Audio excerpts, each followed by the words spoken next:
Now the application associated with the database, now I want to uninstall that database as well. So the database is, if you see here, I'm going back,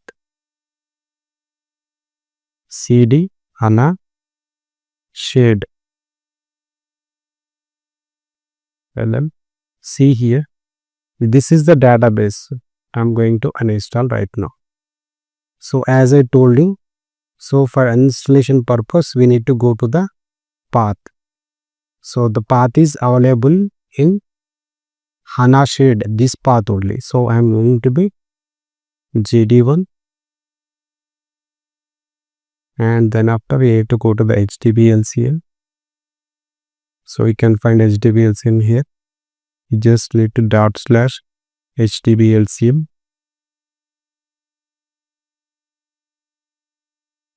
So see here. So this is the path where we can have the resident HDBLCM. So uninstallation is 11th action. So if we give 11th, it is going to be uninstalled.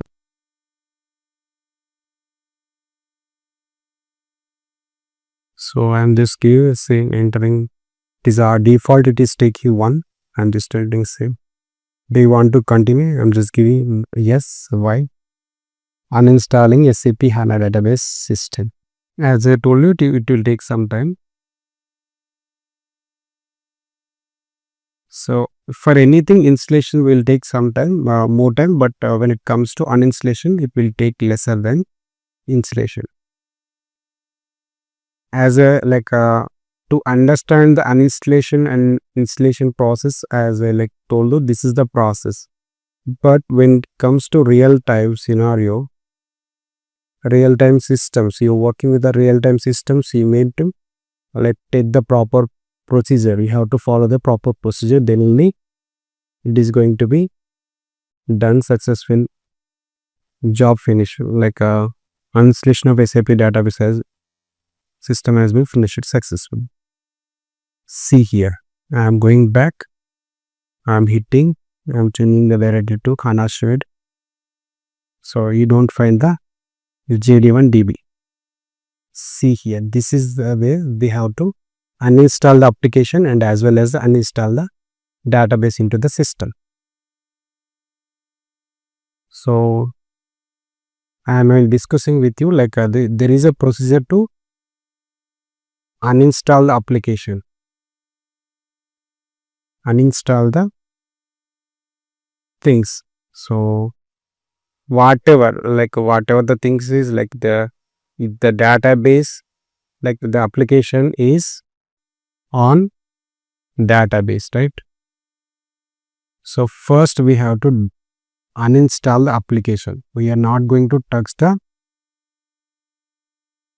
DB first because the application is on DB, and then after we need to uninstall the DB. So this is the procedure, and as well as when it comes to, we have a start and stop sequence is there. That means there is a situation so